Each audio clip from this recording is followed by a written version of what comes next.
उमा भारती ने कहा कि मैं ज्योतिरादित्य सिंधिया को यह बताने आई हूं कि उन्हें अपने जीवन में मां की कमी कभी खलने नहीं दूंगी। मैं पूरी तरह से इस घड़ी में उनके साथ हूं। मैं ज्योतिरादित्य सिंधिया का राजनीति में बहुत बड़ा भविष्य देखती हूं। उमा भारती ने अमित शाह का भी बहुत धन्यवाद किया। वह ज्योतिरादित्य सिंधिया को भारतीय जनता पार्टी में लेकर आए। राजमाता साहब की इच्छा थी कि माधवराव सिंधिया जनसंघ में, फिर उसके बाद भारतीय जनता पार्टी में आए, लेकिन वह इच्छा पूरी नहीं हो सकी। उमा भारती ने कहा, मैं तो वैसे भी ज्योतिरादित्य सिंधिया को अपना बेटा मानती हूं एवं उनके प्रति स्नेह रखती हूं, इसलिए इस घड़ी में सिंधिया परिवार के साथ बैठने के लिए आई हूं। 2024 के लोकसभा चुनाव व विपक्षी गठबंधन पर भी उमा भारती ने सवाल खड़े किए। उन्होंने कहा कि इन लोगों ने कभी उन मुद्दों को उठाया ही नहीं जिन पर मोदी खड़े हुए हैं। उन्होंने विपक्ष की एकता को मोदी विरोधी एकता करार दिया। उमा भारती ने दावा किया कि इस चुनाव में विपक्ष का पूरी तरह से सूपड़ा साफ हो जाएगा। विपक्ष की सीटें और कांग्रेस की सीटें पहले से भी कम हो जाएंगी। उमा भारती का दावा है कि इस बार मोदी 400 नहीं बल्कि 500 पार हो रहे हैं। तो वहीं राजकोट अग्निकांड मामले में उमा भारती ने कहा, यह बहुत भयानक है। ऐसे अपराधियों को तो फांसी पर लटका देना चाहिए जिनकी लापरवाही से यह हादसा हो गया। दिल्ली के स्वाति मालीवाल के साथ हुई घटना की निंदा करते हुए उमा भारती ने कहा कि बीजेपी में महिलाओं का सम्मान होता है। आम आदमी पार्टी में यह पहली बार नहीं हुआ है। इससे पहले भी उन्होंने चीफ सेक्रेटरी को ऐसे ही बुलाकर पीटा था। उमा भारती ने कहा कि राहुल गांधी के मन में प्रधानमंत्री के प्रति ईर्ष्या है। ईर्ष्या और द्वेष के आधार पर कोई भी राजनीतिक समूह का गठन करोगे तो नष्ट हो जाओगे, भस्मीभूत हो जाओगे। देश की जनता मोदी को चाहती है। मैं हिमालय गई तो लोगों के मन में मोदी के प्रति प्रेम देखकर अभिभूत हो गई। उनके मन में मोदी के अलावा कुछ है ही नहीं। मुझे लगता है 2024 के लोकसभा चुनाव में एक रिकॉर्ड बनने वाला है। विश्व का इतना प्रचंड बहुमत किसी अन्य नेता को नहीं मिला होगा जितना इस चुनाव में मोदी को मिलने वाला है। उमा भारती ने यह भी कहा कि जब से देश आज़ाद हुआ है तब से इतनी गालियां किसी दूसरे नेता को नहीं पड़ी जितनी कि मोदी को दी जाती हैं। विपक्ष के पास मोदी को गाली देने के अलावा कुछ है ही नहीं। आई हैं आप, श्रद्धांजलि अर्पित की है। मैं ज्योतिरादित्य सिंधिया जी की भारत एक्सप्रेस माता जी राजमाता जी के लिए कि यहाँ पर श्रद्धांजलि अर्पित करने के लिए आई और ज्योतिरादित्य जी को उनको बताने के लिए आई कि मैं उनको माँ का अभाव कभी खलने नहीं दूंगी। मैं पूरी तरह से इस घड़ी में उनके साथ हूँ और पूरे जीवन भर उनको माता पिता का अभाव नहीं खलने दूंगी। मैं ज्योतिरादित्य जी में बहुत बड़ा भविष्य देखती हूँ और उनको अमित शाह जी ने बहुत अच्छा किया कि उनको भारतीय जनता पार्टी में ले आए।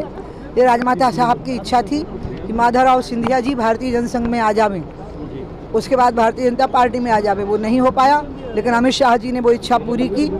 और मैं तो वैसे भी ज्योतिरादित्य जी के प्रति बहुत ज़्यादा पुत्रवत अपना बेटा मानती हूँ, उनके प्रति स्नेह रखती हूँ। इसलिए इस घड़ी में मैं उस परिवार के साथ बैठने के लिए आई। दीदी, एक और बात है कि इलेक्शन का लास्ट चरण रह गया है, क्या लग रहा है अभी सिनेरियो आपको?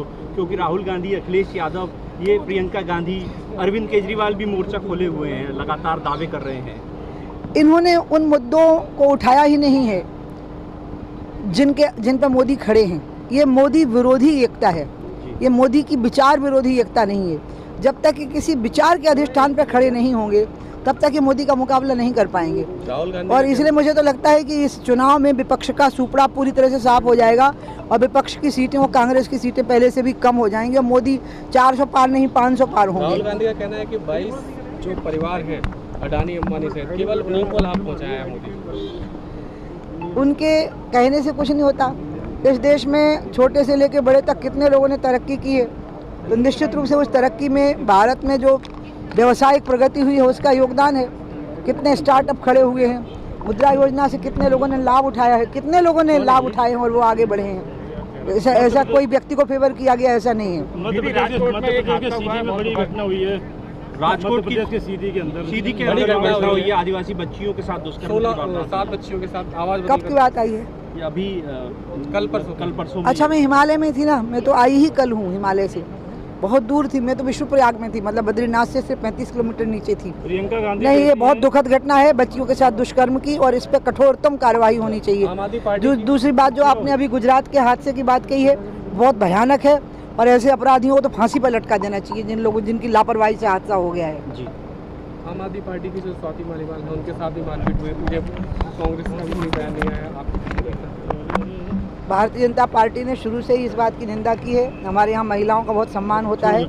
आम आदमी पार्टी में ये पहली बार नहीं हुआ है। उन्होंने चीफ सेक्रेटरी को भी घर में बुला करके पीटा था, और इसलिए ये लोग जिस प्रकार से असभ्यता का बर्ताव करते हैं उसके कारण इनको कहीं अब कोई जगह नहीं मिलने वाली है। थोड़े समय के लिए इनका उदय हुआ था, अब ये समाप्त हो गए हैं। राहुल गांधी ने ट्वीट करके कहा है कि प्रधानमंत्री की गरिमा गिर रही है, अब 400 पार की बात नहीं करते हैं। प्रधानमंत्री के प्रति उनके मन में ईर्ष्या है। ईर्ष्या और द्वेष के आधार पर आप कोई भी राजनीतिक समूह का गठन करोगे वो नष्ट हो जाएगा, भस्मीभूत हो जाता है। इंडिया गठबंधन तो ये भी कह रहा है कि इस बार प्रधानमंत्री मोदी नहीं बनेंगे। उनके कहने से क्या हो जाता है? आप देश की जनता से तो पूछिए। मैं जब हिमालय में गई हूँ तो पूरे देश के लोग रास्तों में मुझे मिले हैं, और सबके मन में मोदी के अलावा कुछ है ही नहीं। मुझे तो लग रहा है कि एक बड़ा रिकॉर्ड बनने वाला है विश्व का, कि इतना प्रचंड बहुमत भी किसी एक नेता को मिल सकता है। ये हिमालय में जो विभिन्न राज्यों के यात्री मुझे मिले और उन्होंने मेरे साथ सेल्फी ली, फोटो खिंचवाए, और उन्होंने मेरे को कहा कि हम मोदी के अलावा किसी के बारे में सोच भी नहीं सकते हैं। स्वाति मालिवाल के साथ जो हुआ है वो मैंने बोल दिया। दीदी, उसके एक बाद और आखिरी सवाल है। पीएम कैंडिडेट को लेकर जो इंडी गठबंधन है उसमें कोई फेस नहीं है, और उन्होंने जब खड़गे साहब से ये सवाल पूछा गया तो उन्होंने कहा ये तो ऐसा सवाल है जैसे कौन बनेगा करोड़पति जैसा। भैया उनके यहाँ पर तो कुछ भी नहीं है। वो तो मोदी को गाली देना ही उनका भाषण का पूरा सा। जब से भारत आज़ाद हुआ है तब से जितनी गालियाँ मोदी को दी गई है ना, उतनी कभी किसी को नहीं दी गई। और गालियाँ देना किसी राजनीतिक समूह के गठन का कारण नहीं हो सकता। ठीक है।